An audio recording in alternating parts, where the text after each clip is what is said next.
Avec des embouteillages, tu te lèves, tu dois commencer à 8 heures. Faut dormir, tu te lèves à 1 heure du matin pour prendre la route. Parce qu'à cause des embouteillages, tu risques de ne même pas arriver à l'heure. Vous savez le nombre de personnes qui meurent au Nigeria suite aux pollutions. J'ai dit, les chiffres font peur. Vous avez vu, à un moment donné, on a donné les chiffres de la criminalité. Combien de gens meurent au Nigeria par an? Ah! Donc, imaginez-vous ce pays-là, s'il est déstabilisé, imaginez-vous ces populations-là qui vont se s'éparpiller dans l'Afrique de l'Ouest. On ne va pas s'en sortir, hein? On ne va pas s'en sortir. Faut pas que... Ça dit qu'ils n'ont qu'à se débrouiller.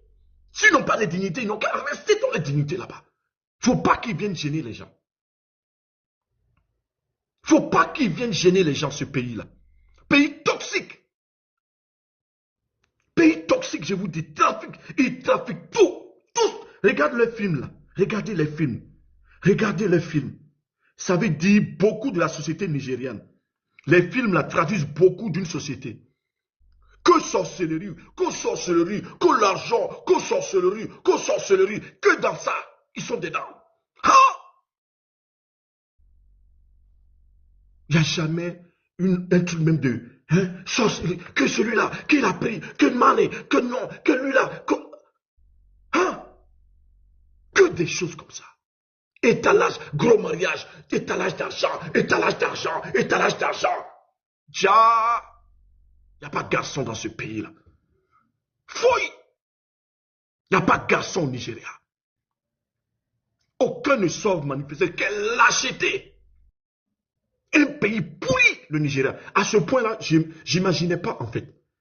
Depuis 2 jours, 3 jours, je cherche manifestation au Nigeria. Je suis sur la presse nigériane. Tous les jours, je regarde la presse nigériane.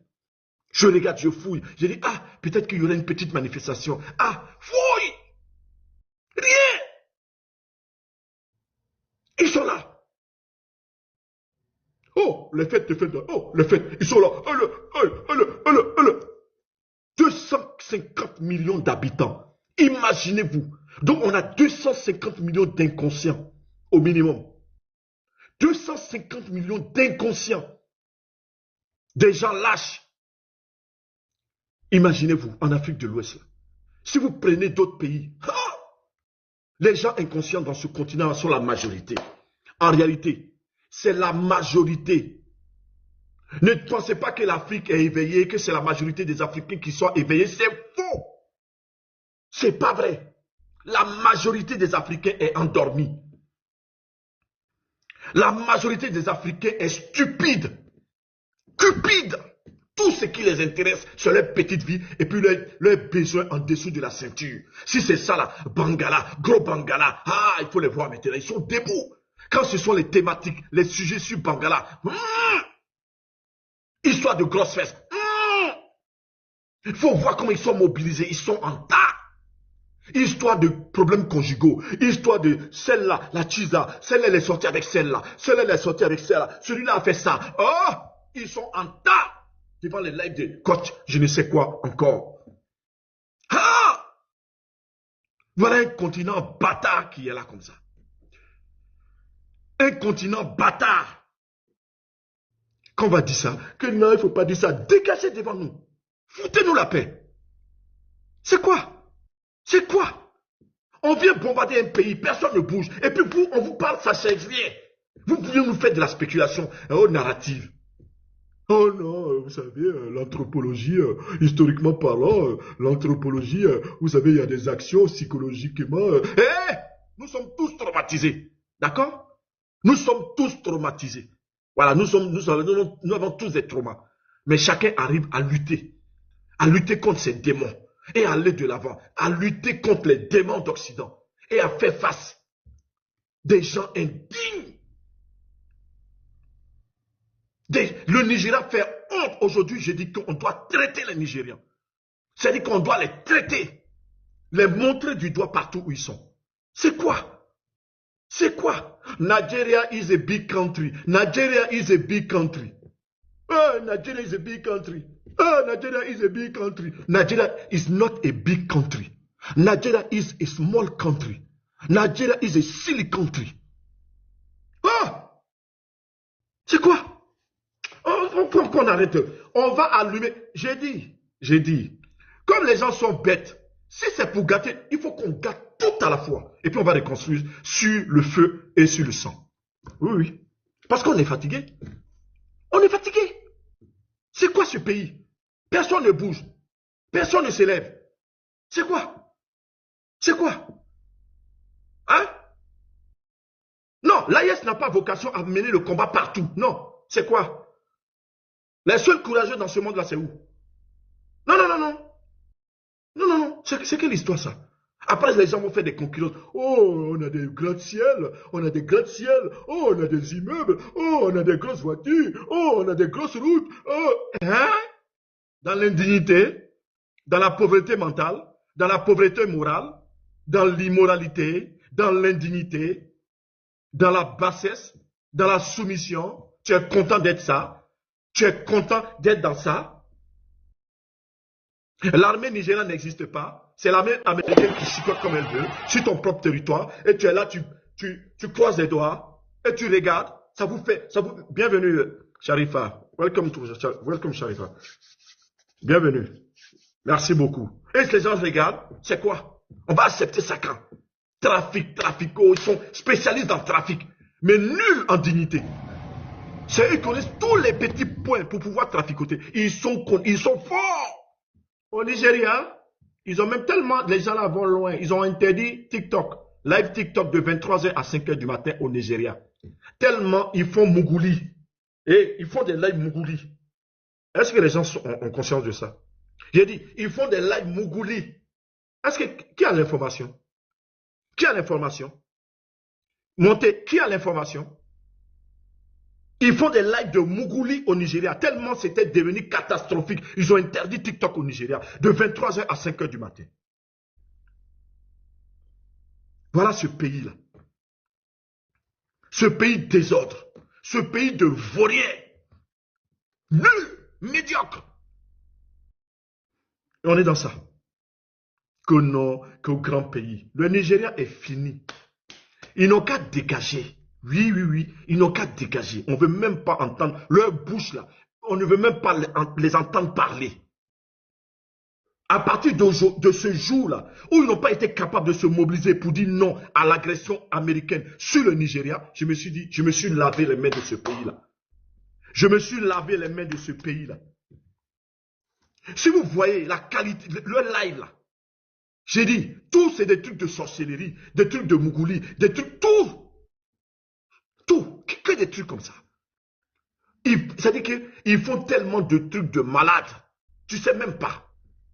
Tu ne sais même pas. Tu ne sais pas quelle folie même il y a ce pays-là. Tu ne sais pas qu'est-ce qui se passe même dans ce pays-là. Au Nigeria, il y a un commissariat qui est mis là pendant 1 mois. Ils ont racketté les gens. Ils ont pris l'argent des gens pour les papiers administratifs. Ils avaient même des cellules. Déjà, c'était des faux policiers. Au bout d'1 mois, quand ils ont senti qu'ils allaient être démasqués, ils ont enlevé tous les trucs. Le lendemain matin, les gens se sont levés. Il n'y a plus de commissariat. En fait, c'était les bandits qui ont mis un commissariat en complicité avec les délinquants policiers. C'est ça le Nigeria. Au Nigeria, il y a des marchés de trafic d'organes. Au Nigeria, il y a des marchés. Au Nigeria, il y a des régions où on fait le trafic d'êtres humains. Au Nigeria, il y a des régions comme ça. C'est pas qu'on dit, c'est pas qu'on dit pas. Et il y a des gens qui ont été dans ça, qui se sont retrouvés en Europe ici, qu'on a dû canaliser pour les sauver de cette situation. On ne dit pas on dit pas quelqu'un m'a dit, on ne dit pas hey, on a suivi des gens, on a permis à des gens comme ça d'échapper à la mafia nigérienne. D'une violence, la mafia nigérienne, ils n'ont peur de rien. D'une violence, je vous dis, d'une violence. J'ai dit, c'est pas un jeu. C'est-à-dire que même la mafia jamaïcaine, quand elle croise la mafia nigérienne, elle dit, hein, ils sont doux ceux-là. Je vous le dis. La peur, les gens ont peur. C'est-à-dire que les dames là, elles ont peur, même de dire, puisqu'on te gère. On dit, si tu t'amuses, tu quittes le clan, on va gérer ta famille au pays. Ou bien on va t'attacher. On t'attache. On t'attache avec des pratiques sorcières. Et puis les plus violentes sont les femmes qui sont sorties elles-mêmes là, qui deviennent des baronnes. J'ai dit, c'est un pays catastrophique. Aujourd'hui, nous le voyons. On est en train de voir en fait que ce pays est un pays catastrophe. C'est devant nous que ça se voit en fait. Ce pays-là va nous créer 1000 problèmes parce qu'il est grand. En cela, Bola est plus dangereux que quiconque en Afrique de l'Ouest. Parce que Bola va faire que le Nigeria risque d'imploser. Donc une explosion à l'intérieur. Si le Nigeria implose, l'Afrique de l'Ouest là va reculer. Parce qu'on ne pourra pas gérer 100 millions de gens qui vont s'éparpiller. Ce n'est pas possible. On va fermer les frontières, ils vont rentrer. Et si avec une mentalité comme ça, tu héberges 1 million de gens avec une mentalité comme ça, mais tu es foutu. Toutes sortes de trafic, toutes sortes de banditisme, toutes sortes de crapuleries, tu ne vas pas t'en sortir. Tapoter, partager, on va continuer. Donc, ce n'est pas des jeux. Ce n'est pas du jeu. Niger, Ouida, tu voulais dire quelque chose et puis on va passer la parole après. Et c'est pour montrer à quel point l'homme du Nigeria, là, il est mauvais jusqu'au moelle épinière. Au Nigeria, vous venez de parler de commissariat fictif. Au Nigeria, il y a une année où ils ont démantelé plus de 300, je dis bien, commissariats fictifs. Où il y a des délinquants de la rue, ils viennent, ils mettent une tenue, ils ont des armes, déjà les armes circulent partout. Ils créent un commissariat, ils font tout. Ils partent même, ils prennent des voleurs. Ils viennent, ils cautionnent les voleurs, ils les mettent en cellule 2-3 jours, ils prennent de l'argent, ils les libèrent. Dans un pays de désordre comme ça. Nous, ici au Niger, dès qu'on voit un habitant du Nigeria, je parle précisément des Hausa du Nigeria, parce que les Ibo là, les Ibo, ils sont partout au Niger, mais eux, quand ils viennent, je n'ai pas dit qu'on peut avoir complètement confiance en eux. On se méfie d'ailleurs, mais eux, ils ne se mêlent pas des affaires des autres. Ils font leur commerce à huis clos. C'est comme les Nigériens qui partent à l'exode dans les autres pays, ils ne se mêlent de rien. Mais eux, les gars du Nigeria, c'est des voleurs, des menteurs. Ils profitent de la religion. Au Nigeria, il y a beaucoup de marabouts, mais c'est des faux marabouts. C'est de l'argent ou rien. Je vous assure, on ne peut jamais avoir confiance. Nous, ici au Niger, heureusement pour nous, on a déjà compris qu'on ne peut pas avoir confiance à un gars du Nigeria. Jamais. Merci, Ubuntu. C'est la vérité. Quand on dit ça, ce n'est pas pour stigmatiser la population du Nigeria. C'est pour montrer que vraiment, on ne peut pas compter sur cette population-là. Donc, on doit compter sur nous. Au Nigeria, il y a des bataillons. Je m'arrête sur ça pour passer la parole à DMK. Au Nigeria, il y a des bataillons. Ce n'est pas moi qui le dis. C'est une enquête qui a été faite au Nigeria lui-même. Des bataillons d'armée. Un bataillon, c'est 700-800. On se retrouve avec 400 personnes. Il y a 300 personnes qui manquent à l'appel. Et il y a le salaire des 800 qui ont été donnés. Donc les 300, 400 sont mis dans la poche au Nigeria. Au Nigeria. Comme en R2 Congo d'ailleurs. Il y a des histoires de bataillons fictifs comme ça. DMK, vas-y, je te laisse parler, vas-y. Bonsoir, Oui, le bonsoir, panel bienvenue. Ubuntu. Vraiment, je te remercie en toute sincérité pour non seulement le commentaire, le développement que tu es en train de faire sur le Nigeria. Tu sais, ça me fait tellement mal, tu vois, mais tu es en train de véhiculer un message noble, un message normal. C'est-à-dire, ce que tu traduis est vrai, est juste. Tu me suis? Et ça me fait très mal, hein, Je reçois le choc. Je ne suis pas nigérian. Je suis un Africain. Je suis béninois, je suis ivoirien. Vous comprenez? Mais ce que tu dis est tellement vrai que je ne saurais quoi dire. Et c'est vrai, c'est normal. Tu me suis? Tu as tellement bien dit que vraiment je ne sais même pas quoi dire. Tu me suis? Des fois, j'ai l'habitude de faire un tour, de faire le commerce, d'aller acheter au Nigeria. Mais mon cher, c'est la police même qui t'arnaque. C'est la police même qui te dévalise. C'est la police même qui te vole. C'est la police même je ne sais pas, je ne sais même pas. Donc, quand tu disais tout à l'heure qu'il y a eu un commissariat fictif, c'est vrai. C'est vrai. Je n'ai pas vu, mais j'ai dit c'est vrai. Parce que, comment se fait-il qu'un pays normal, dans un pays normal, tu verras des civils, d'accord, qui font des barrages de voies. C'est pas normal. Ça, dans quel pays sérieux on verra ça? Dans quel pays sérieux on verra ça? Et plusieurs fois, la police, comment on l'appelle, nigériane, m'a arnaqué. Plusieurs fois. Ça là, je ne dis pas que ce n'est pas, comment on appelle, je ne dis pas on dit, mais j'ai vécu.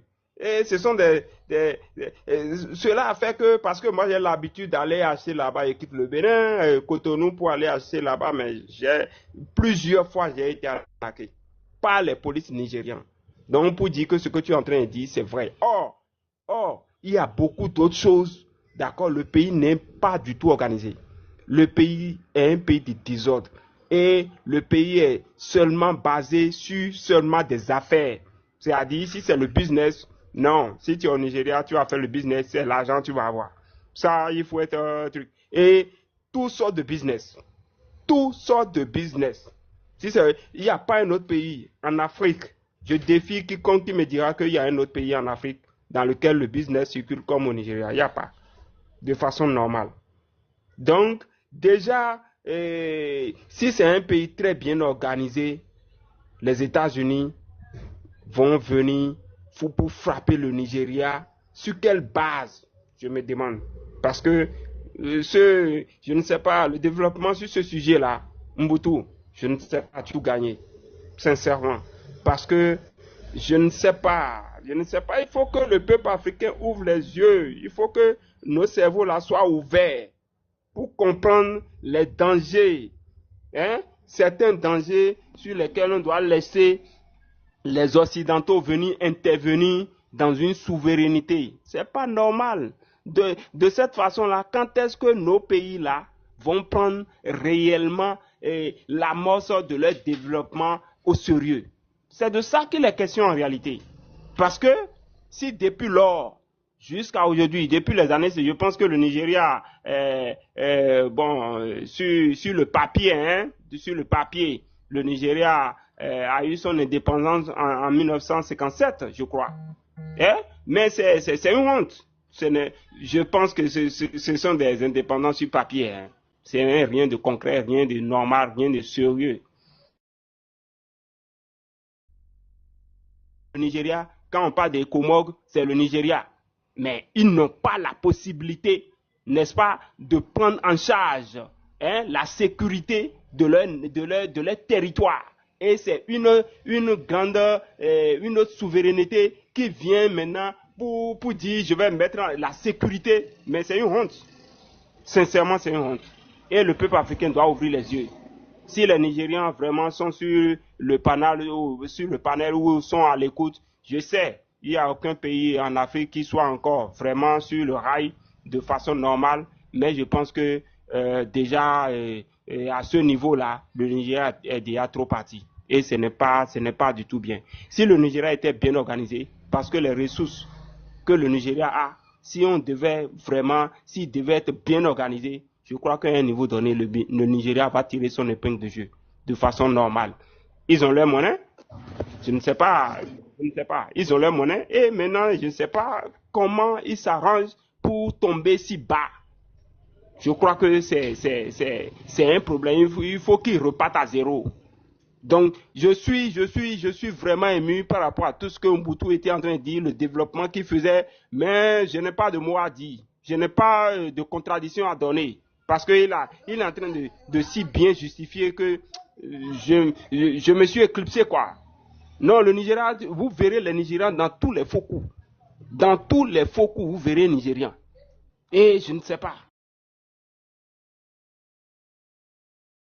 comment il y a beaucoup à dire. Moi, ce que je voudrais dire ce soir, c'est que le peuple africain puisse ouvrir les yeux parce que à un moment donné, si vous ne prenez pas les règnes de votre destinée en main, ce n'est pas une souveraineté qui viendra développer votre nation, ce n'est pas possible. Il faudrait que le peuple africain puisse ouvrir les yeux pour que quand même à un moment donné, nous puissions contrer tous les voies et marées que prennent les pays occidentaux pour continuer, n'est-ce pas, par nous dominer. La domination, il faut que ça cesse. Mais si ça doit cesser, il faudrait que le peuple africain puisse ouvrir les yeux. Il faudrait que le peuple africain dise non. Donc voilà, c'est de cela qu'il est question. Et vive vraiment l'Afrique. Une petite motion là. D'accord. Oui, vas-y. J'ai pas compris. Ensuite, on va passer la parole à Philippe. DMK, j'ai pas compris là où vous dites que le Nigeria est sur les rails presque sur toute la population africaine. Ou bien j'ai pas très bien saisi l'endroit là. Je veux un peu d'explication. Oui, mais ok, Umbutu, tu vas en fait, ce que je disais, c'était quoi? Je disais que si le Nigeria était bien organisé, si le Nigeria était bien organisé avec les ressources minières, avec les ressources que dispose le Nigeria est très riche et le territoire est tellement vaste. Vous comprenez? Les Nigériens, quand tu vas au Nigeria, et par exemple, je donne un exemple. Par exemple, en matière de commerce, quand tu vas au Nigeria, je ne sais pas ce que tu voudras acheter. Il y a des choses qui sont chères en Côte d'Ivoire, mais quand tu vas au Nigeria, tu les trouves moins chères. Maintenant, ce n'est pas les Nigériens qui fabriquent ça, hein. Ce n'est pas les Nigériens qui fabriquent. Quand tu quittes, comment on appelle, l'Afrique pour aller en Chine, pour aller prendre certains articles, tu verras quand tu fais la comparaison entre le prix du Nigeria et le prix de la Chine, tu vois que le prix du Nigeria est beaucoup moins cher, alors que ce n'est pas eux qui fabriquent. Je ne sais pas d'où cela. Oui, j'ai compris. Je ne sais pas si c'est à cause de leur monnaie. Donc c'est un pays, s'ils étaient très bien organisés, je peux vous assurer. On peut dire que c'est le blanchiment qu'ils font. Ils font beaucoup de blanchiment. C'est vrai. Ils font beaucoup de blanchiment. On va y revenir. Donc ce qui fait que. On va y revenir. Essaie de chuter en mieux. On va passer la parole à Philippe. Ça fait un moment quand même. D'accord. Il n'y a pas de souci. Ok, donc vas-y, finis ta phrase et puis on va passer la parole à Philippe. Voilà, vas-y. Ok, donc je disais que il y a certaines choses, par exemple, ma soeur a quitté la Côte d'Ivoire, elle est venue au Bénin, elle a l'habitude d'aller acheter, comment on appelle, des choses en Chine, mais quand elle a fait un tour au Nigeria, elle dit, mais elle a trouvé des choses extraordinaires au Nigeria qui sont encore moins chères que la Chine. Vous comprenez? Donc, le Nigeria est tel, mais je ne sais pas comment ils s'arrangent, ils font de blanchiment de sorte que les choses qu'ils achètent même en Chine, là, quand ils reviennent chez eux, là, c'est moins cher que même la Chine. Et je ne sais pas. Donc, c'est comme si ils font beaucoup en nombre suffisant. Ce qui fait que le nombre là, même là, quand tu quittes, au lieu d'aller en Chine acheter, va au Nigeria, tu trouveras encore moins cher. Ok, merci beaucoup. Donc, merci beaucoup, DMK. De toute façon, on va répondre à cette question et on va dire pourquoi le Nigeria est un géant au pied d'argile. C'est pas qu'on remet en cause l'intelligence, la capacité et les compétences. On va passer la parole à Philippe. Philippe, bienvenue, merci pour la patience. Prenez la parole. Voilà. Bonsoir Ubuntu, merci de me recevoir. Oui, comme d'habitude. Alors, moi ce que Ubuntu je voulais dire, c'est que bienvenue Domiti, merci beaucoup. Quand tu veux te ranger du bon côté de l'histoire, vraiment, faut avoir le cœur et les tripes. Et c'est ce que l'AES est en train de démontrer aujourd'hui, qu'on le veuille ou non. Franchement, ils sont en train de se ranger du bon côté de l'histoire. S'il y avait des bons, des mauvais, on sait tout de suite que ceux-là même qui se battent pour la justice, là, aujourd'hui, là, qui se battent aujourd'hui pour la souveraineté, pour que les Africains même aujourd'hui se sentent un peu humains, humanisés même là, c'est l'AES. Donc, quand je vois aujourd'hui des Tinobou qui vont aller attaquer impunément avec l'aide de troupes, quelqu'un qui disait que bon, we don't need Africa, en ce moment il est en train d'emmerder les Somaliens, là je sais pas qu'est-ce qui se passe entre eux, shit all country, ce genre de trucs machin, et qui est en train d'inventer, regardez même le motif, non, et ils sont en train de tuer les chrétiens, on va aller libérer les chrétiens au nord, c'est des gens même que vous-même vous avez emmenés, vous avez armés jusqu'au temps. Et vous allez maintenant venir les défendre. Mais entre-temps, maintenant, vous déployez maintenant, soi-disant, un avion que le Nigeria déploie pour aller maintenant allumer le Bénin là-bas parce que, soi-disant, je ne sais quoi, Talon est en danger, Talon va tuer, Talon tremble, Talon machin, son gouvernement est tué, les faibles, oh, il faut le sauver, le soldat Talon. Attendez. Et on se fout des gens, ça fait combien d'années qu'ils se foutent de nous? Aujourd'hui, tu as trois grandes figures emblématiques aujourd'hui de l'Afrique. Je ne sais pas si eux-mêmes là, ils n'ont pas honte de voir leur petit frère, parce que, excuse-moi, hein, Boundou, c'est leur petit frère, je ne sais pas, peut-être c'est Tiani est le plus âgé parmi Assimi et puis Ibé qui est le plus jeune, qui aujourd'hui essaient même, qui sont l'exemple aujourd'hui même de tous les Noirs. C'est-à-dire, quand je dis de tous les Noirs, je ne parle pas des vendus, je ne parle pas des vassals, je ne parle pas des gens qui sont avec moi ici, là, qui ne pensent qu'à la canne, non. Je parle de tous les Noirs qui sont des héros, là, tous les Noirs qui sont des braves aujourd'hui, qui savent que, on veut une identité, on veut une souveraineté, on veut aussi qu'on puisse, nous aussi, que notre voix puisse porter, on veut aussi être libérés de nos chaînes. Quand je vois aujourd'hui les gens des Caraïbes, quand je vois des gars, des rappeurs comme Vic Mensa, qui vient au Burkina, il met le t-shirt de IB, il explique textuellement ce qui se passe entre, comment on appelle ça, le Bénin, le Nigeria et l'AES. Il t'explique exactement comment ils sont en train de tout faire, de tout mettre en place pour déstabiliser l'AES avec leurs bêtises là. Un Américain noir, un gars de Chicago, je ne sais même pas s'il mettait ses pieds en Afrique avant.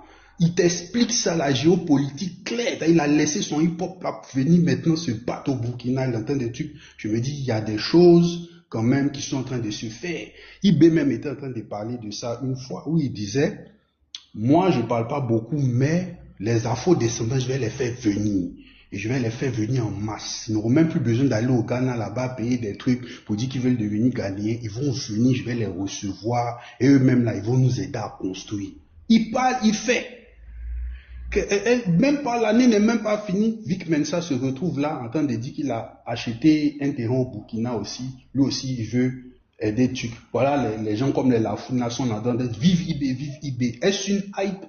Peut-être. Les haineux, justement, là, de la Côte d'Ivoire, je ne sais, vont dire que machin, ils vont commencer à truc. Est-ce une hype? Oui, c'est de la hype, peut-être. Mais au moins, c'est des gens qui n'ont pas baisser leur caleçon. C'est des gens qui ont du crédit, c'est des gens aujourd'hui qui s'assument. Ils pouvaient dire que non, on va leur donner des enveloppes là, comme on fait avec vous là, sur les plateaux de télé, sur les machins, et puis vous vous taisez, nos influenceurs à 2 balles là. Dès qu'il y a un problème, qu'ils ne peuvent même pas même défendre même aujourd'hui une cause. Ils pouvaient faire la même chose. La foule, là, ils s'en foutent, c'est un Marocain. Ils pouvaient faire, ouais, non, moi, machin, ça ne me concerne pas, tout ça. Mais, ouais, moi, je suis afro-américain. Moi, tout ça, c'est pas mon problème. Moi, franchement, oui, Vic Mensa, on dit qu'Henrik Lama même sera au Burkina, d'après des rumeurs, bon, je sais pas si c'est toujours d'ici même 2026 février. Bon, des gens comme ça qui sont les cerveaux, c'est des cerveaux blacks, c'est des cerveaux noirs, qui vont aller en AES pour aller se battre avec ces gars-là. Mais attendez, vous-même, vous ne voyez pas que vous êtes dans... Ou bien vous avez besoin de quoi d'autre pour qu'on vous dise que vous êtes dans le faux, vous êtes dans le mal, vous êtes dans le sale. Vous avez besoin de quoi d'autre? On va vous dire quoi? On va vous parler en quelle langue pour que vous compreniez? Mais quand Kendrick va aller là, Ibé va aller le saluer, Assimi va aller dire, ah voilà, voilà un cerveau aussi qui est venu apporter sa contribution, pendant que vous avez des gens qui vous font danser à longueur de journée. Non, même pas des textes, qui vous font vous trémousser tout le temps, qui font que vous êtes endormi, votre cerveau est martelé, vous croyez que, voilà, tout se résume à ça, à la danse, à la boisson, et puis au Congo, ça, vous n'évoluez pas, vous avez un semblant, dès qu'on vous donne des enveloppes, regardez, législatives, on leur jette de la tchéké, ramasse ça comme des singes, on leur jette des boules de trucs, et puis on vous-même déshumanise. Mais jusqu'à quand vous allez vous dire que là, vraiment, on est vraiment dans la merde, on nous traite comme des animaux, on nous respecte même pas, même cette dignité-là, on ne l'a pas. Quand est-ce que... L'AES est digne, l'AES est digne, moi je suis ivoirien, mais moi je m'en vais vivre en AES. Moi je m'en vais vivre, je vais devenir haïtien là. J'ai besoin je suis africain, j'ai besoin qu'on dise, ah voilà, je suis dans mon pays, un pays qui me respecte, que je respecte, qui se bat pour moi, pour lequel moi aussi j'aurai la force de me battre jusqu'au péril de ma vie. Et puis je dis, voilà, je suis là, moi aussi, je peux être défendu. Mais c'est pas comme un Tinubu aujourd'hui qui vient vendre son pays, qui vient exposer le Nigeria à toutes sortes de saloperies. Comme tu l'as dit là, aujourd'hui tu vas au Nigeria, mais c'est la guérilla. Tu as ce gang là qu'on appelle Black X. Je regardais le truc où ils font des jali rituels, où c'est eux qui kidnappent les trucs, les chefs politiques les appellent. Oui, j'ai besoin de tels trucs, petit gars. Hein. Ah oui, j'ai besoin de telle femme. Hein. Ah, j'ai besoin de trucs. Apporte-les-moi le soir. Et puis maintenant ça se passe. Et puis voilà, c'est du trafic, c'est du n'importe quoi. Non, franchement. Et il n'y a même pas un Nigérian qui s'est levé pour venir même. Et c'est ce que je m'évertue à truc quand je vois ces influenceurs de Côte d'Ivoire, même du Nigeria, ces chanteurs, tous ces trucs-là, qui ne parlent même pas de ça. Ils viennent, ils font la fête, ils vont à la Fashion Week, ils s'habillent, machin, tout ça, un Davido, un je ne sais quoi. Mais pour dire que, ah, vraiment, je condamne ce que tu allais faire au Bénin, là. Pourquoi tu allais faire ça? Non, il va pas sortir.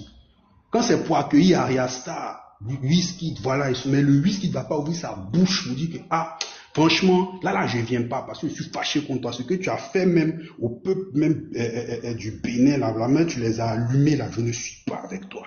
Cette fois, je ne suis pas avec toi. Mais on leur propose des cachets de combien de... Moi, j'ai un ami venu me dit, mais les cachets qu'on propose à Wizkid, à Burna ou bien à Arya Star pour qu'ils viennent, mais laisse tomber. Mais laisse tomber. Ça fait le salaire de combien de fonctionnaires en Côte d'Ivoire rassemblés. C'est-à-dire l'Afrique est corrompue jusqu'à l'os. On ne sait même pas où on est. Et vous allez combattre maintenant des gens dignes qui vont dire que eux maintenant ils vont se battre pour leur nation. Le Niger, le Mali, le Burkina Faso aujourd'hui qui sont en train de se lever. Tout le monde les suit. Les Caraïbes les suivent. Les Afro-Américains les suivent. Même les natives américains en parlent sur des panels à minuit. Je suis une fille là, une native. Elle parle de eBay. Ah Yahweh. Quand même, réveillez-vous. Les natifs qu'on a dit que oui, voilà, on a génocidé le peuple, machin, les natifs, les Indiens d'Amérique, là, ils connaissent eBay. Vous êtes là, non, hein, ces AES là, machin, tout ça là, ils sont fous, ils vont pas y arriver, ils vont mourir. Attendez. Et c'est nos mêmes frères là, qui vont aller parler comme ça, pendant que les natifs, une native avec un sourire aux lèvres, te dit que oui, c'est un héros. Bon. Ubuntu, moi, franchement, quand tu vois ça, est-ce que tu vas dire quoi? Après tout ça, là, tu sais que voilà, l'ennemi du noir, c'est le noir. Mais en tout cas, moi, je pense que nos pires ennemis dans ce combat-là, c'est nos frères. C'est même pas forcément. C'est vrai, il y a Donald Trump, tout ça, là, machin, mais c'est pas qui il passe. C'est pas, c'est Pantin, là.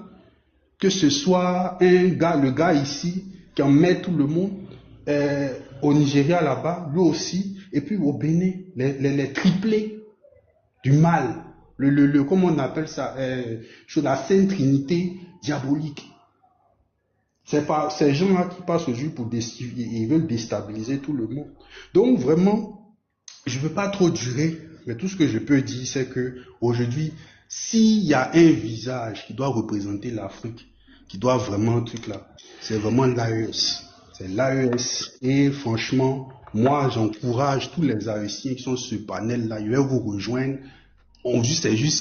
Jusqu'à la vie, à la mort, la patrie, nous vaincrons. Et on va vaincre ces gens-là. Parce que franchement, c'est le seul rempart qu'on a, c'est se battre ou rien. Parce qu'ils vont attaquer sur tous les fronts. Sur tous les fronts. Que ce soit soft power, que ce soit tout, ils vont attaquer, marteler jusqu'à ce qu'ils soient dans leur dernier retranchement, ils vont attaquer. Donc il faut rester comme un seul homme, soudé, uni, et puis être prêt pour la bataille, quoi. Donc vraiment, merci beaucoup. Merci. Voilà.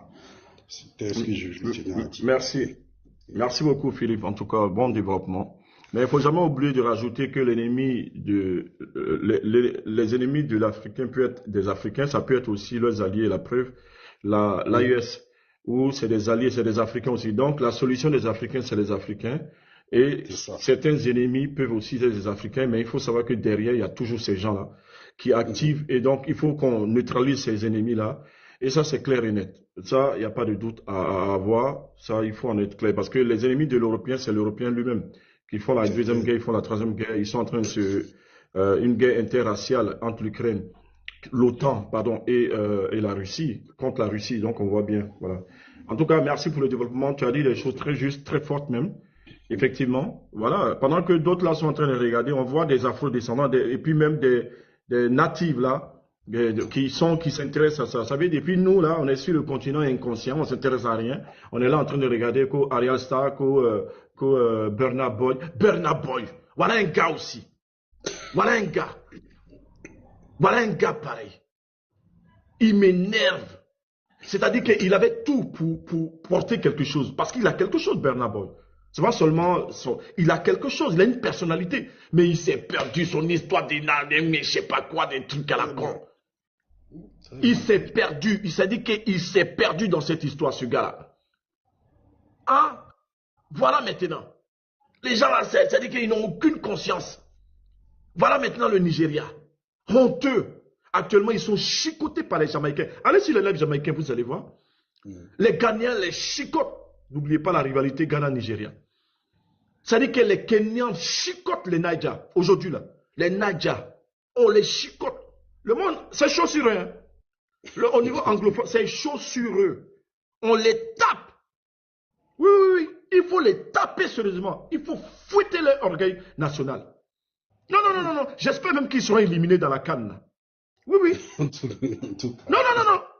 J'espère qu'ils seront éliminés dans la canne. Ou bien Namasa.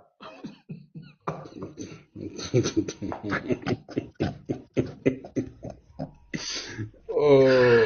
Non, non, il chauffe Kade. Non, Namasa. Je dis que j'espère qu'on va les éliminer même de la canne. J'en ai marre. Je suis fatigué. C'est vrai. Oh, c'est quoi ça? Ok, merci beaucoup. C'est arrivé là-bas, descendante, c'est arrivé là-bas. Ça a même dépassé là-bas. Merci beaucoup, Sharifa, merci. Ça a même dépassé de là-bas. On va les chasser de la canne. Là, peut-être ils vont se concentrer, là, ils vont dire, ah, c'est pas Tinubu. Peut-être que ça va créer un électrochoc. Que c'est à cause de Tinubu, le poisseux, qu'on a perdu. Ils ne se sont pas qualifiés pour la Coupe du Monde. Pourtant, ils ont une bonne équipe. Ils ont une très bonne équipe. Osimhen, là. Hein? Celui qui joue en Italie. Comment il s'appelle? Celui qui joue en Italie, là. Mais ils ont une très bonne équipe, hein? Les Nadia. Ils ont une superbe équipe. Ouais? Donc, ils ne veulent pas mettre ça sur Tinubu. Oui, oui. Nous, on dit que c'est Tinubu qui est le malheur. Que c'est à cause de Tinubu que l'équipe du Nigeria a été éliminée de la CAN. Les gens vont se retourner contre lui. La famille, on continue. On va y aller. Il n'y a pas de souci. Ah, tous les moyens sont bons. Parce que les gens, quand on les parle, ils ne sont pas réveillés. Donc, peut-être qu'on va utiliser ça. Hein. Peut-être que le foot va les réveiller. Qui sait? On va écouter, oui, tout à fait. On va écouter Karamoko. Et puis, il y a Karamoko et puis Cole. Voilà, qui n'ont pas encore parlé. Bonjour à tous. Oui, bonjour mon frère. monsieur Karamoko, comment allez-vous? Vous allez Ça bien? va, tu vas bien? Bien, bien. Oui, Namasa, ça va, et toi? Tassouma, comment tu vas tout le monde? Princesse, Philippe, One Africa, Africa, Cole-moi, vous êtes tous salués, tous ceux qui sont à l'écoute. Franchement, les Africains, des fois, il faudra qu'on s'éveille. Parce qu'on dirait qu'on est amnésique face à la situation mondiale, géopolitique, géostratégique, cette guerre que nous sommes en train d'affronter, que son Excellence Ibé en a parlé de façon parabolique quand il dit l'hiver noir. L'hiver noir. C'est exactement ce qui se passe. On est dans ça. Les autres se sont coalisés pour essayer encore de nous recoloniser. Et tu vas voir des Africains, des poltrons de chefs d'État africains, qui encore sont là à mouiller les bois que nous on cherche pour essayer de se réchauffer quand l'hiver viendra. Cette mobilisation générale lancée par le Niger, je dirais plutôt, parce que ça viendra, par tout l'AES, sera de rigueur, j'en suis sûr, pour qu'on se protège contre, quand l'hiver noir va arriver, qui est déjà là, et que nous soyons à l'abri. C'est pourquoi IBI dit, serons-nous d'accord que ceux qui mouillaient nos bois quand on cherchait le bois, ceux qui cassaient nos pierres quand on cherchait à construire un abri, et qui s'abritent avec nous, ou qui se réchauffent avec nous. Le cas du Bénin et du Nigeria, c'est des cas d'illustration. L'Européenne de la défense, elle est basée où aujourd'hui? C'est au Nigeria. Vous allez comprendre. Et quand on dit Européenne de la défense, bien sûr, c'est l'OTAN. C'est l'OTAN. Il y a l'OTAN au Nigeria. Il y a l'OTAN en Mauritanie. Et ils se sont coalisés pour essayer encore de nous soutirer toutes nos ressources. C'est une guerre des ressources. Hein. Il n'y a pas plus, ni plus ni moins. Quand on entend l'intervention de Donald Trump, soi-disant qu'il va intervenir pour protéger les chrétiens du Nigeria. Ces chrétiens, avant d'être chrétiens, ils sont d'abord nés nigérians. Ils sont d'abord des Nigérians. Les musulmans qui sont au Nigeria, avant d'être musulmans, ils sont nés d'abord nigérians. Donc voilà la manipulation. Mais c'est toujours une guerre économique, géoéconomique et géostratégique. C'est tout simple que ça. Une guerre d'influence pour encore gagner toutes nos ressources, piller toutes nos ressources.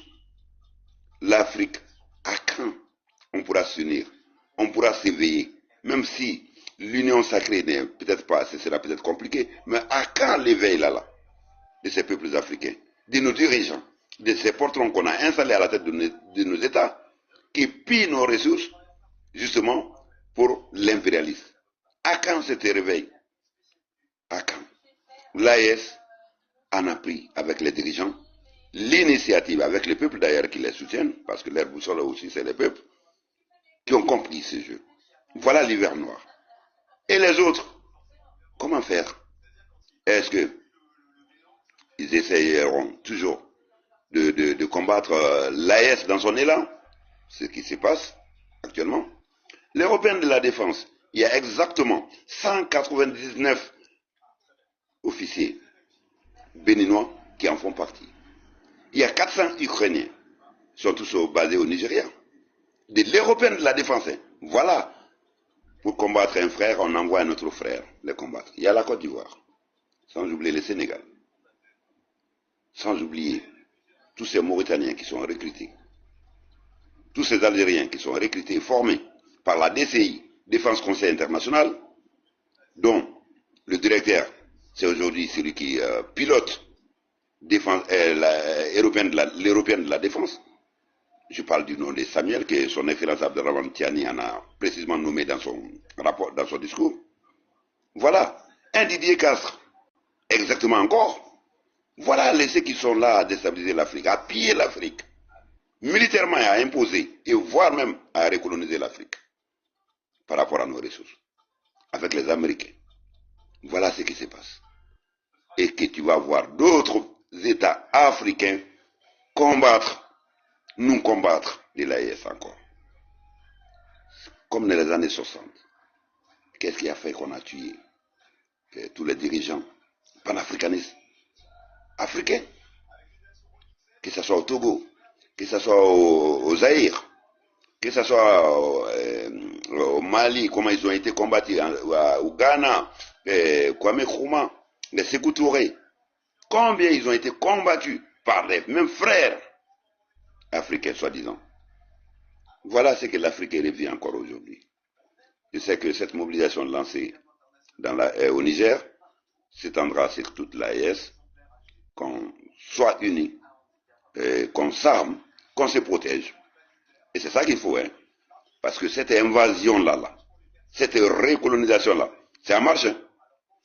Et tous les États qui croient que ces Européens sont là pour nous, détrompez-vous. Détrompez-vous.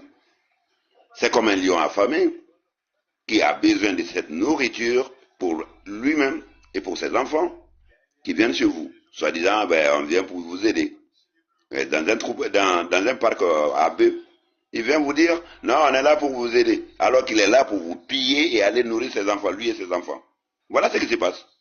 Vous croyez qu'ils sont là pour vous? Que ce soit en Côte d'Ivoire, vous croyez que l'armée française est là-bas pour vous? Que la France va envoyer ses enfants mourir pour vous? Mais vous rêvez des bouts. Au Sénégal, pareil. En Guinée, pareil. Et tous ces États africains-là, que Dieu a doté des ressources, c'est tellement énorme. Je prends un seul pays africain, n'importe lequel tu le prends, est plus riche que tous les États européens réunis. C'est Dieu qui a fait ça. Toutes ces ressources, on est plus riche que l'Europe. Chaque pays, un à un, on est plus riche que l'Europe. Mais voilà, nous qui sommes traités toujours des pauvres, parce qu'on nous pille. Donc, Ubuntu, pour lever des consciences, je le dis encore, chacun doit essayer de se réveiller. Chaque citoyen de ces pays doit essayer de se réveiller et d'enlever ces dirigeants poltrons, ces marionnettes que l'impérialisme a mis à la tête de nos États pour encore nous piller au profit toujours de ses intérêts impérialistes. Merci Ubuntu pour m'avoir accordé la parole. En tout cas, peuple africain, soyons éveillés. Merci bien, mon frère. Merci beaucoup, M. Karamoko. Merci.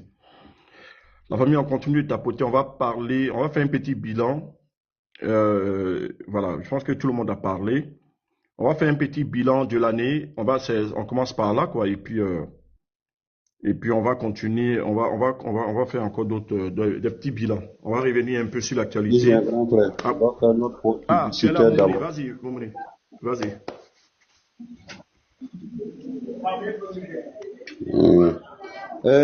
S'il vous plaît, les frères africains, les frères haïtiens, s'il vous plaît, tapotez, partagez, prenez le cœur du jour, mettez good light, s'il vous plaît. On vous demande pas cadeau, mais effectivement, tapotez, partagez, s'il vous plaît. D'accord? Merci. Merci beaucoup, Moumouni. Tapotez, partagez. On va parler on va faire un petit bilan et puis on va voir l'actualité du monde. On va revenir sur la mobilisation du général d'armée Abderrahmane Tiani, qui a tout compris, qui comprend les enjeux, qui sait ce qui se prépare, qui a les infos. Il y a quelqu'un qui a parlé de Christopher Moussa, dont on a fait une vidéo là-dessus. Une vidéo d'ailleurs qui a pas mal tourné. Fait TikTok et puis Facebook. Et puis YouTube aussi, où on parlait de Christopher Moussa, ce général de brigade, a été déjà par les terreaux de ISWAP, l'État islamique, soi-disant État islamique en Afrique de l'Ouest. Et en investiguant, on s'est rendu compte qu'en réalité, c'est un règlement de compte à l'intérieur de l'armée pourrie du Nigeria. Le Nigeria est gangréné par la corruption, par l'immoralité surtout.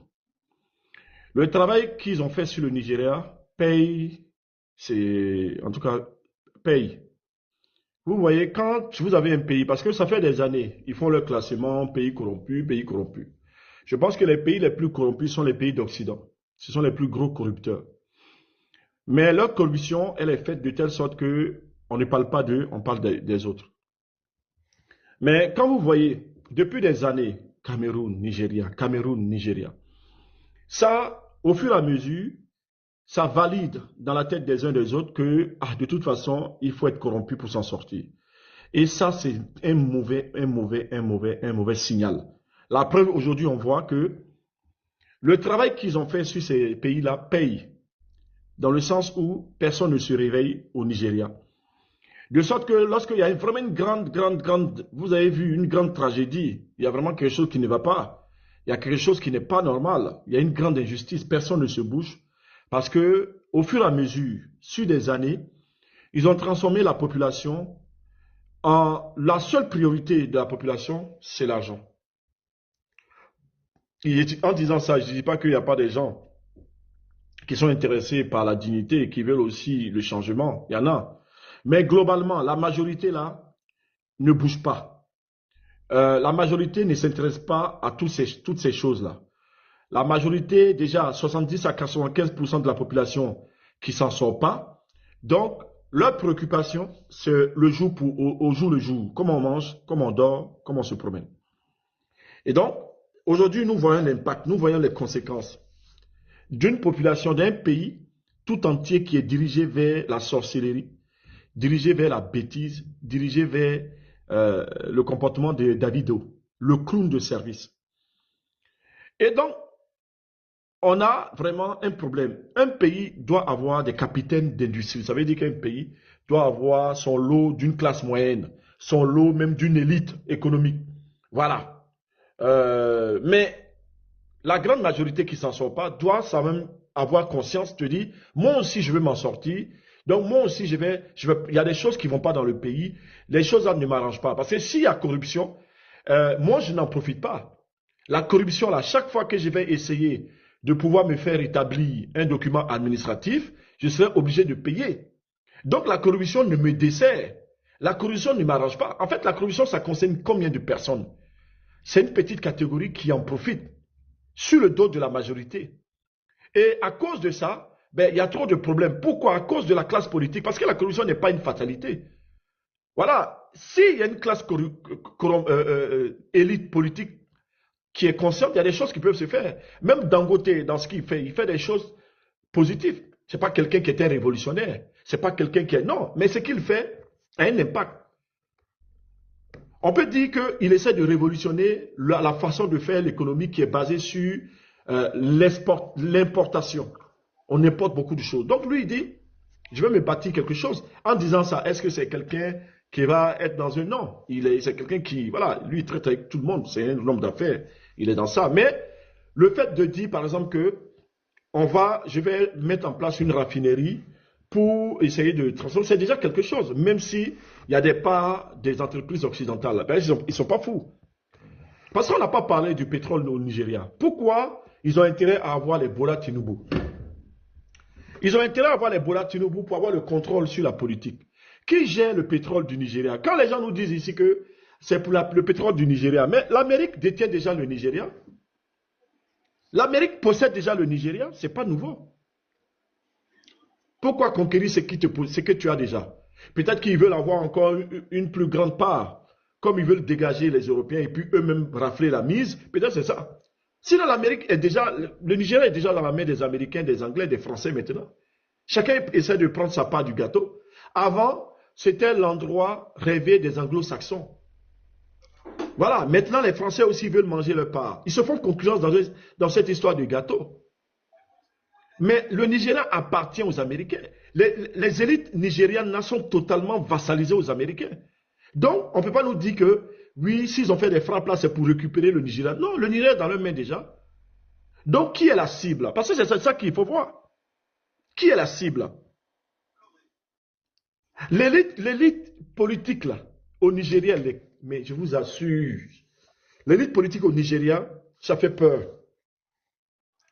L'élite économique au Nigeria, mon Dieu. D'ailleurs, Bola Tinubu est un homme d'affaires, en même temps un homme politique. Conflit d'intérêts. Les gouverneurs du Nigeria, mon Dieu. Mais, en fait, la classe politique nigériane, elle est catastrophique. Il y a d'énormes compétences au Nigeria. Il y a des gens brillants, très brillants au Nigeria. Il y a des gens très puissants. Mais à cause des médiocres qui ont décidé d'installer l'argent comme priorité nationale, ça fait que ceux qui ont de la compétence ne peuvent pas monter. On les empêche même de monter. On les empêche même de monter. Dès que tu es compétent, les médiocres t'empêchent de monter. Donc les médiocres ont confisqué le pouvoir. Ils ont utilisé leur mentalité de merde là pour se faire de la thune, de l'argent. Tranquille, wari. Donc ça va donner le sentiment que tout le Nigeria est corrompu à cause des médiocres, à cause du laisser aller. On laisse aller. On s'en fout de la population. La population dort dans les dépotoirs, dans les déchets. On a des quartiers au Nigeria, des maisons sur pilori, dans les déchets. Les déchets. On a des maladies qui ont disparu même actuellement, qui sont au Nigeria. On trouve certaines maladies au Nigeria. Les hôpitaux, dès que tu viens, tu payes. Si tu ne payes pas, on te laisse déjà. Au Nigeria. Tout le pays est devenu un désordre, un enfer pour les pauvres, un paradis pour ceux qui ont l'argent. Au Nigeria, tout ce qui les intéresse, c'est d'aller en Angleterre et aux États-Unis. Donc, quand les Américains ont mis la restriction là, oh, ils étaient en train de crier, les enfants des riches et puis les dignitaires, ils criaient, les hommes politiques criaient, même des gouverneurs, ils criaient que non. Au Nigeria, ils ont la double, ça dit qu'ils sont américano-nigérians. On a des gouverneurs qui sont américains au Nigeria. Américano-nigérians. Vous voyez? Donc vous avez un pouvoir vraiment vassalisé, mais à un point. Donc la question n'est pas que Donald Trump vient là pour récupérer le pétrole du Niger. Ce sont les entreprises nigérianes, pardon, américaines et les entreprises anglo-saxonnes, et puis Total, un tout petit, et puis d'autres petites entreprises européennes, qui possèdent le pétrole du Nigeria. C'est elles qui possèdent le pétrole du Nigeria. Le Nigeria ne joue que par les États-Unis. Les États-Unis sont les dieux. Si l'Amérique dit quelque chose, les Nigériens suivent. Récemment, ils ont tourné autour du pot parce que c'est eux qui ont beaucoup de compatriotes aux États-Unis. Donc, s'ils acceptaient ce deal, les États-Unis allaient les faire revenir, beaucoup de leurs compatriotes, qui sont beaucoup dans les malversations. Bola Tinubu même qui a fui les États-Unis à cause d'escroqueries, il sait. Donc, en réalité, qui est visé? Oui, on peut parler de l'enclave de Bagassi, de la péninsule de Bagassi qui a été rétrocédée au Cameroun après un petit conflit. Donc, oui, ça, c'est un enjeu. Oui, de pouvoir récupérer tout. Parce que Donald Trump dit, il veut casser l'Union européenne. Donc, Donald Trump dit, même si on est dans l'OTAN ensemble, aujourd'hui, il n'y a rien, j'ai plus rien à foutre. Je vais casser même les entreprises européennes et puis nous, on prend tout. Donald Trump est un gourmand. C'est un impérialiste, pur et dur. Donc, il tape, il prend comme il veut. En fait, c'est quelqu'un qui veut raser, qui veut tout à la fois. Si les Européens font, lui-même, il prend encore chez les Européens. C'est comme ça qu'il fonctionne. C'est-à-dire, c'est la loi du plus fort. C'est un barbare civilisationnel. Un barbare. Comme les Européens. Les Européens, eux, ils font les choses, oh, machin, machin, c'est des barbares aussi. Mais Donald Trump, lui, c'est le barbare assumé. Il dit que je suis un barbare. Or, les Européens vont dire, non, nous sommes les droits de l'homme. Pourtant, c'est eux qui vont te casser les pays. Donc, c'est une question de posture. Donc, ce qui est visé, c'est effectivement l'Afrique centrale et l'Afrique de l'Ouest. Parce qu'à partir de Bagassi, de la péninsule de Bagassi, là, ils atterrissent en Afrique centrale. C'est dans ça on est. C'est dans ça on est. Mais ils n'ont pas besoin de dire, oui, ils vont changer le pouvoir au Nigeria, puisque le pouvoir appartient aux Américains. Bola Tinubu est un agent de la CIA. Donc, le but, ce n'est pas d'enlever Bola Tinubu et de mettre quelqu'un qui sera à la tête du pays pour défendre des intérêts américains. Bola Tinubu, ils ne peuvent pas trouver quelqu'un d'aussi vassal que Bola Tinubu. Bola Tinubu est un indigne. C'est une sorte de racaille politique. Bola Tinubu est une sorte d'imposteur. C'est un imbécile économique. Bola Tinubu est un brouteur politique. C'est un féman. C'est un escroc patenté. Un bandit. Bola Tinubu, s'il n'avait pas fait la politique, il aurait été un chef de gang là, en train de couper la route au Nigeria. C'est un voyou. C'est ça qu'il est. C'est ça qu'il est. C'est un voyou. Donc, les Américains aiment les voyous qui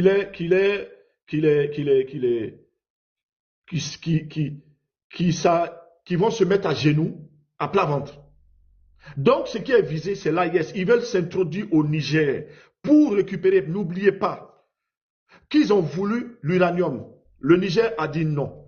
N'oubliez pas qu'ils ont voulu mettre la main sur le pétrole. Le Niger a dit non. C'est des entreprises chinoises qui gèrent avec le Niger. Donc, ils mènent une guerre totale avec tous les partenaires du bloc du Sud, Chine, Russie, Iran, Venezuela, etc. Même, on va mettre un peu le Brésil dedans. Brésil, etc., etc. Donc, c'est une guerre idéologique, une guerre économique, une guerre raciale, une guerre populationnelle, une guerre totale. Et les Américains veulent s'introduire pour renverser le pouvoir du général d'armée, Abdrahman Tchiani, pour renverser le pouvoir populaire du Niger, afin d'installer un Bazoumé pour bazooker, pour réinstaller une base militaire américaine, parce qu'ils ont investi beaucoup dans cette base, mais parce qu'ils veulent contrôler cette partie-là pour mieux voir l'Afrique. À partir de cette zone-là, ils ont une vue dégagée sur tout. C'est pourquoi ils veulent forcément revenir au Niger. Ils sont prêts à tout. La déstabilisation a commencé. Ils ont même fait des infiltrations. À l'heure où je vous parle, ils ont déjà fait des infiltrations. Le Nigeria ouvre. Le Niger a déjà fait ça. Et Bola Tinubu est prêt à aller jusqu'au bout. Il est prêt à détruire le Niger pour les intérêts de ses maîtres. N'en doutez pas du tout. En revanche, Nous, au niveau de l'AIS, on ne va pas rester les bras ballants, les bras inactifs. Bola Tinubu va se manger aussi quelque chose. C'est ainsi, à la guerre comme à la guerre, il n'y a pas de pitié, il n'y a pas de fraternité qui vaille lorsque tu as affaire à des racailles comme Bola Tinubu et son clan et son groupe de merde. Donc, s'il faut créer, s'il y a le chaos aussi, d'un côté, à ce moment-là, écoutez, on va voir. C'est-à-dire qu'on ne peut pas s'amuser à regarder comme ça et à dire, oui, machin. Non, non, non, nous devons nous armer rapidement. Le général d'armée Abdelrahman Tchiani a eu un échange avec Erdogan il y a 2 jours. Non, c'est hier, je crois, sur le 29. Et c'est la question que vous savez, la question de la défense. Voilà, parce qu'on doit accélérer, avoir des missiles qui touchent des capitales à côté. Ça permet ce qu'on appelle la dissuasion. Ça veut dire que si quelqu'un sait que toi, tu peux chicoter sa capitale, il va réfléchir par 2 fois. Et il faut que les missiles là soient braqués sur Lagos, sur Abuja. Voilà. Il faut que les missiles soient braqués. C'est-à-dire qu'il faut que les gens sachent qu'on a des missiles prépositionnés qui soient braqués sur Abuja, sur Ibadan, sur Lagos. Et pour tous les autres pays aux environs. Oui, oui, oui. C'est la communication que nous avons, nous le disons. Oui, oui. On a des missiles qui sont braqués sur chaque pays délinquant qu'il y a autour de nous, avec des dirigeants délinquants, racailles, et qui ne vont pas échapper à leur destin. Et que s'ils s'amusent à faire la marmaille, comme ce que Ouattara est en train de faire avec les Américains, parce que c'est ça, hein. Quand Ouattara dit qu'il traite avec les Américains, il demande l'aide des Américains pour traquer les terroristes. Nous voyons ce qu'il est en train de faire. Nous voyons ce qu'il est en train de faire. C'est de l'encerclement pur et dur. Les Américains essaient de nous prendre en sandwich. C'est les Américains qui sont à la manœuvre. C'est les bandits américains qui sont là, les Yankees. Donc nous devons porter le message. C'est pourquoi nous demandons à tous les Africaines et Africains conscients et tous les gens du peuple noir conscient et toutes les volontés justes du monde là de se tenir prêts. Parce que s'il y a le moindre truc, en tout cas, nous allons donner des mots d'ordre. Nous allons donner des mots d'ordre partout en Afrique afin que leurs intérêts soient touchés. Si vous voyez que ces gens-là, s'il y a quelque chose, ce dont les gens ont peur, c'est l'opinion publique, ce sont les peuples. Parce que tu peux avoir toutes les armes du monde. Mais si tu mènes une guerre délocalisée, tu dis que tu vas attaquer le Niger, mais les Africains conscients un peu partout s'en prennent à tes intérêts. Tu vas réfléchir par 2 fois. Tu vas faire quoi? Tu vas bombarder tous les pays? Non. Tu ne peux pas. Tu ne peux pas. Donc, notre nombre est notre force. Notre communication, au-delà de l'AIS, pour toucher les Africains conscients, Africaines conscientes, qui se retrouvent par légitimité idéologique dans le combat haïtien, puisque c'est un combat haïtien, le combat haïtien dépasse le cadre du territoire et touche tous les espaces où des Africains conscients ont conscience des enjeux. À partir de ce moment-là, quand le mot d'ordre sera donné, il faudra agir sur les intérêts de ces gens-là. Et il faut leur dire que quiconque s'en prend au Niger, s'en prend au Burkina, s'en prend à l'AIS, s'en prend au Mali, quiconque s'en prend à l'AIS, s'en prend à l'Afrique. C'est là le mot d'ordre qu'il faut donner. En anglais, en portugais, en arabe, en Hausa, du côté du nord d'une chose, en Fulani, du côté du nord du Nigeria aussi, dans toutes les langues coloniales, dans nos langues à nous, et dans tout, il faut le faire savoir. Qui veut la guerre, prépare la guerre. Donc, il faut faire savoir aux impérialistes que si quiconque touche l'AIS, les intérêts de ces pays, en tout cas, leurs gens-là, ne seront pas épargnés. Voilà le message qu'il faut donner. Voilà le message qu'il faut donner. Il ne faut pas tourner autour du pot. C'est une prévention. Nous ne disons pas que nous allons agir dans ce sens. Nous disons que quiconque, au regard de ce qui se passe, puisque les Africains conscients ne peuvent pas tolérer ça, ce qui va se passer, les Africains conscients vont agir. C'est tout ce qu'on dit. Ce n'est pas une déclaration de guerre, ce n'est pas qu'on en veut à quelqu'un, ce n'est pas une incitation à la haine. Nous disons que, au regard de ce qui se passe actuellement et de la conscience que les gens ont, c'est ce qui va se passer. Ça, il n'y a même pas à dire. Les gens le disent. Voilà. Nous ne sommes pas dans la bouche des gens pour parler. C'est les gens même qui le disent en leur âme et conscience. C'est tout. Donc, c'est le message qu'il faut donner. C'est ce message qu'il faut marteler. C'est ce message qu'il faut installer. Une guerre de communication, c'est de l'action. C'est de penser les thèmes que nous devons aborder. C'est de penser comment nous devons installer, comment nous devons rentrer dans la tête des gens. Comment nous devons amener les gens à être prêts. Comment nous devons galvaniser. Quels sont les mots que nous devons trouver pour galvaniser les gens. Quel est le ton que nous devons trouver pour galvaniser les gens. C'est comme ça. On vous dit qu'on est en guerre. Vous voulez avoir un temps de couper de choses, de zouklov. On ne peut pas avoir un temps de zouklov. On ne peut pas avoir un temps de zouklov. Quand le tambour de guerre sonne, l'heure n'est pas à aller dire, moi je vais manger le truc là. J'attends, je vais faire ma sieste. Non. Il n'y a pas le temps pour ça. Quand il faut passer à l'action, il faut passer à l'action. Quand il faut passer à l'action, on n'a pas besoin de spéculation philosophique. On n'a pas besoin de gros discours. On n'a pas besoin de gros discours. Et je pense que s'il y a une mobilisation africaine, ça permet de bloquer. Mais il n'y a pas eu de mobilisation. Les Américains ont fait un test. Il n'y a pas eu de manifestation. Les Américains se disent, ah, il n'y a pas d'opinion publique dans ce continent-là. C'est vraiment des merdes. C'est ce que les Américains disent. Ils disent, mais ça, c'est quel continent? Il n'y a rien. Même chez les Arabes là-bas, où il y a beaucoup de traites, quand il y a des trucs, l'opinion publique même sort pour manifester. Ils disent, là, il n'y a rien. Les gens ont pris les drapeaux. Oh, il n'y a rien.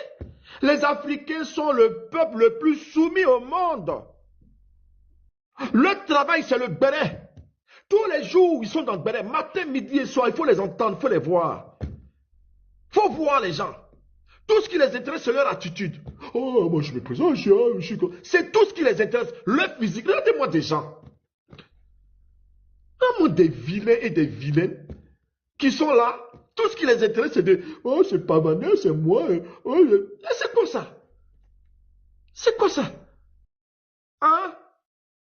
On va s'en sortir comment avec ces gens? On vous dit que l'heure est grave, ils sont là en train de regarder. Oh, moi je mange. Hein.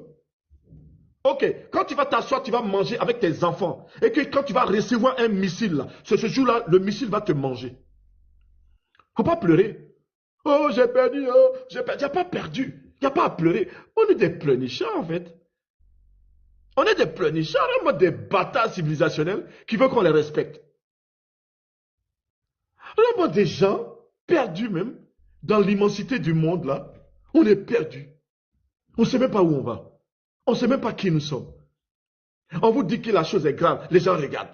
On vous dit que Ouattara a fait appel aux Américains, les gens regardent. On vous dit que Bola Tinubu a fait appel aux Américains, les gens regardent. On vous dit que les Français sont là et là, les gens regardent. Ah! C'est quel peuple ça? C'est quel peuple là?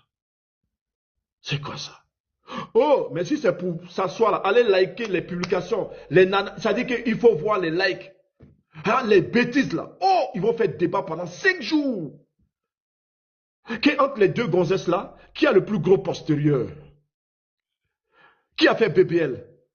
Qui a la plus grosse poitrine? Ou c'est les nanas qui vont dire, oh, moi, cette coiffure, pendant 2 jours, les gens sont là-dessus.